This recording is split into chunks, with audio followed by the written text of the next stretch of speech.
So let's now take one case, basically, a case of influencer marketing campaign. If you are particularly executing, so this will be very informative for uh, the marketing students specifically of how basically influencer marketing is done. So, say you have a budget of around 10 lakh rupees. There's a big brand who has that amount of money to spend, and so firstly, if the brand, let's take it, if it's a travel app, so how will they kind of spend it? It's some travel app like Make My Trip or Yatra and all, that kind of model. And how do you think they will spend this particular budget, or they should spend this budget? Okay, for example, there's an upcoming travel app and it has a huge budget of 10 lakhs. I guess one of the places where they can actually implement it, especially with content creators and the influencers, is they can actually ask influencers and these content creators to use their platform particularly and enjoy the experience of traveling.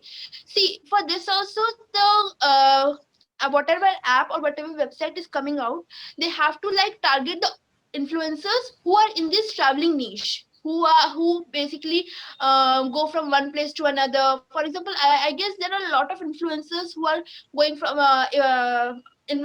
place to place and like capturing pictures. So yeah, for example, there is one app, Hostler, that had also done the same thing. For this, if they have a budget of 10 lakhs, get they can like give free trips or a discounted trip to the influencer. This particular influencer, or even actually host a free trip with a free hotel stay, meal, or on the whole package. And this influencer can actually give a shout out to them from like if they are giving a free hotel stay, that this platform had come to me, given me this experience. And basically shout outs can be in the form of post, in the form of actually reels also, that have been quite active in Instagram right now, and Instagram has been really promoting reels. And they can give shout outs, they can give posts, they can actually give a discount to their audience, that this platform is active, they have launched, and they are giving such a great discount, and you people can actually come on this and enjoy the experience like I have. Yes. Also, I've observed like when this influencer makes a, like, for especially in travel and hospitality industry, like you making a complete vlog of the complete experience from going to the hotel and staying there, if there's any sightseeing, that kind of thing, and showing the view and all these kind of things. So I feel that gives a really point of view kind of experience to a customer, that like if I use this particular app and I'm staying in this particular hotel, so that is the complete experience for me, which is that's what you look at, like a visual evidence that as a customer key, yeah, this is how this whole thing is panning out. Everybody wants that in today's day and age, when they are spending their hard-earned money, that this is the complete experience from start to end. This is what I'm going to see, and many really good bloggers really cover that very well. And it then depends on how it's particular shot. So it depends if it's a really smaller budget, then if the guy is just doing it from his mobile only. And if then there's even you can have with a big influencer for professional camera crew also. Great. The second example we can take with the same budget, we can take, say, if you have a food delivery app like Zomato or Swiggy, and how can they use this particular budget for influencer marketing? I guess the for the food thing, no, I guess there are a lot of foodies on Instagram or actually coming up with their food blogs. So Hmm. regarding the, if there's a some food app coming, I guess it will get a lot of hype. And the best way to get a lot of hype is creating a launch video.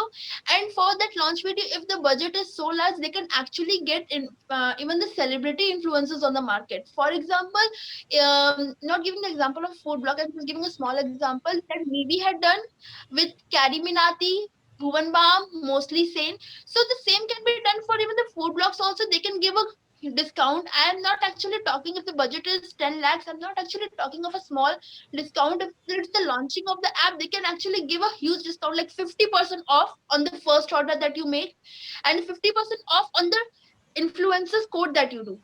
So basically, the influencer code is one of the best ways to get people to come on whatever the platform is. The second method that I would really recommend is the whatever the influencer is, he or she can post regularly about how the packaging of the food was done, how the service was done, how the delivery was done. When an app is launching an influencer marketing campaign, what they have to focus on is the unique selling point. And the unique selling point is the factor that will bring the audience to this brand or service to avail that one. So yeah, the whatever the brand is, they have to use this USP and have to tell it to the influencer that you have to highlight this one on whatever post you are doing, and then with a discount code you have to get that audience on the platform. That's great. So many, I mean, in Zomato also, I've seen many innovative strategies have been used where they are same. Like in a travel app, you are covering the hotel stay, and also in this, it will be like covering the restaurant and all, and the complete like from you are taking shots from outside, going in the food and all. So same way, I mean, they how they cover, and obviously when they have a certain amount of audience, it obviously reaches out to them, and many of these major food blogs, uh, they have covered, like I've seen a lot of campaigns where they have covered certain restaurants, category of restaurants in a particular city, and then they give a discount code also. Yes, So actually, that, even yeah. Swiggy had also done. I guess if you had yesterday seen, Swiggy had actually collaborated with a big brand called Starbucks, and many of the influencers were posting Starbucks on Swiggy, and they were actually posting that Starbucks had started with Swiggy. Even Zomato had started one, but Swiggy did Mhm. it in another way. They had done the marketing thing, and it was not even obvious. So yeah, this can be done very easily. Definitely. Great.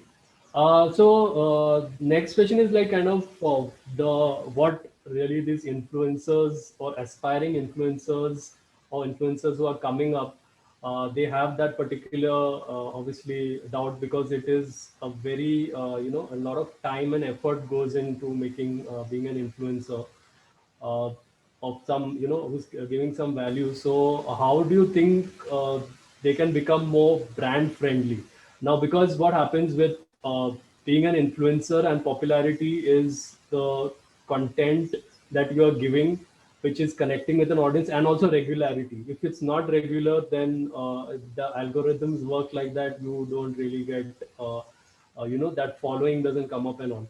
So but the main thing is like, to sustain it, they have to be brand friendly in some way, so that brands keep tying up with them, and it's not like they are continuously going out to the brand. The brands also are approaching them or discovering them. So what do you think, to be more brand friendly, what can influencers do? For one message that I would really like to give to all the aspiring influencers who are trying to be more brand friendly is, you guys should grab every opportunity that comes your way. Like every opportunity should be availed, but one thing should be kept in mind is really, really stay away from any fraud brands or any brands that brings out the wrong name in the market or the industry, because whatever you are putting out in the social media, that is going to stay. And as an aspiring influencer, you are actually going to influence a lot of people, a lot of audience in the future. So whatever you're going to put out, be completely transparent about it. Also, see, influencers, how we see or how normal people I guess also see is, influencers are basically people who are learning, educating, entertaining, and putting out their life in front of the camera. So influencers, what influence but another advice is, whatever you do, be transparent. Even if you hold a live session also, whatever you're going to do, be truthful about it. See, one of the reasons why I'm actually kind of pressurizing on this particular point is, there are two influencers in the market that I really admire. One is Nicole Wong, and another is Zaki Digital. These two influencers are really great, amazing, and one thing is, they put out the live story, whatever they're getting influenced about on the internet. For example, even if they have some courses or something, or they're putting out a brand name or something, they actually put a reason out why they are doing that, and you get to learn a lot about them. And influencers, what aspiring influencers can do is, be particular to your niche or category, whatever you're putting out. For example, if it's a lifestyle influencer or a photographer influencer, they should actually stay on that one. They should not like run from like on one day they are actually covering the photographer one, another they're covering food, another they are doing the travel thing. Be a mixture of all of that, but specialize in your one niche. Be transparent in front of the camera and put out whatever the truth is, because the audience, because the internet is like full of lies. You can get a lot of advice, but what people look for in an influencer is emotion and how they put out their message to the audience. The more transparent you are, the more feelings you put in that service that you are putting out to your followers or audience or whatever family, you just be transparent and be truthful about it. That's great. Uh, I feel there should be like when you are coming up, I mean, as an influencers is something. Firstly, the people they are trying to express themselves in a certain way. That is the starting point. So you should not lose that connection that you are having. Like a person is relating with you, whatever is your content, and they in the first place they became your particular follower, and you should have a particular niche specifically. So whether that is there, like everyone doesn't have to be like a lifestyle influencer per se, like where you are just covering your whole life, because then it's like what is so interesting in your life that people want to see, like kind of thing. Like because I mean, those people, I mean, I've seen a lot of influencers which are got extremely rich and have all these things around them. They have a lot to showcase per se, so you can't like copy that. So you have to know what are your limitations, and you should have a particular niche, whether you are a coach or something, or you are into makeup or beauty fitness or something, whatever is it. Right. That focused content has to be there, because even I have interacted with a lot of brands, so they should see that, like when they are just seeing your feed, yeah, okay, this is this kind of influencer. That is the first thing that should come out. So content should be like that. Your thing, you can have maybe a separate channel where you are giving all your content about your life or something like that. That can be a separate thing, but you can't cover that in your main core content, I feel. So, and also when if you have done one or two brand campaigns, you have to there has to be an element there. You are really showing concern for a particular brand and how it is getting its particular output. If you show that concern for that, then it definitely, like Akshay Kumar said that like he's a producer's actor, so always throughout his career he's shown a concern for the producers, and that's why even though so many movies of his flopped, also he's still this thing industry, because he made sure that they were not wasting money or there was some loss. So the people who are putting in the money, you have to show that particular concern for them in terms of how you're marketing. So when you are doing any particular campaign, that efforts have to come, because there are so many influencers who you are just covering a particular product or service on your own with your own mobile and camera. There's no team or anything backing up. So you have to put in that effort that this message is going across, and your initial campaigns are very important in that way. Also, there are so many affiliate programs that you can be part of, so which you can show and showcase the value that through these campaigns I have earned that much money for these particular brands I've worked for. Because initially with a small following, again, you don't get direct cash deals, you get a lot of barter deals. So that is how you have to it's all step by step process. Great. Yukta, basically, like I'll come to the next thing. So, the in influencer marketing is basically, it started out and has been more of a B2C kind of thing, like B2C businesses supporting. But do you think there's a scope of influencer marketing in there are so many SaaS products in the market now and in B2B? So, is there a scope for it, influencer marketing for these SaaS companies? Yeah, actually, I'll be quite honest. If you need the answer in word, yes, there is a lot of scope. When we use the word influencer marketing, no, there are lots of aspects covered, and especially regarding the B2B companies for the SaaS products. Basically, one thing that I would put out regarding the scope is influencer marketing regarding the B2B companies when selling of a SaaS product has to be quite flexible, and it has to be like generic sort of way, but it has to be like not very pushy and sending out a message, I guess. For example, I'll give you an example supporting my statement. Microsoft had collaborated with National Geographic to put out their message about the International Women's Day, and that was done in such a great way, and it was covered in many countries. A lot of people had actually joined that campaign that was going on around, and it got millions of likes and thousands of uploads. So when it comes to putting out a message through the influencer marketing campaign by the B2B companies, it can be actually done, but it has to be done in more of a flexible and free sort of way. So the scope is wide, the scope is really wide, because when people do the influencer marketing, they're not buying the products, they are buying the emotions, because these influencers connect with the emotions of these people in the everyday lives. You don't know how these influencers are actually playing a huge role.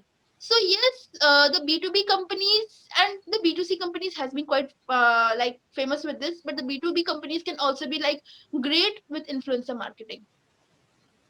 That's right. So I feel it depends on how it is used. So if you have a influencer who is talked about a lot of technical stuff, some stuff like productivity apps and all, so he can be tied up for a certain function, like he handles his marketing or sales with a certain software. So you are showcasing that. Like I think Microsoft had done a campaign with a lot of these. Uh, I would say micro influ. They were not celebrities per se. They were like Mhm. somebody was a fashion designer, somebody was uh, I think makeup artist or some because how they were using that particular technology of that particular Microsoft, like maybe in their hardware or software or something, and they were showcasing like how their work was becoming easier. So that experience of that particular person. So whatever is the B2B software, uh, you can showcase it through the influencer. In obviously you have to understand that what where is his audience. Is this this kind of technical content of productivity or whatever is your domain, that audience he or she is reaching out to, and then how you can use it, like how they are using it in their lives. Because with most influencer campaigns, there's like if they have used it, they are recommending it. It is like a word of mouth kind of thing that is happening with them at an enhanced level. Mhm. So that's where I feel in B2B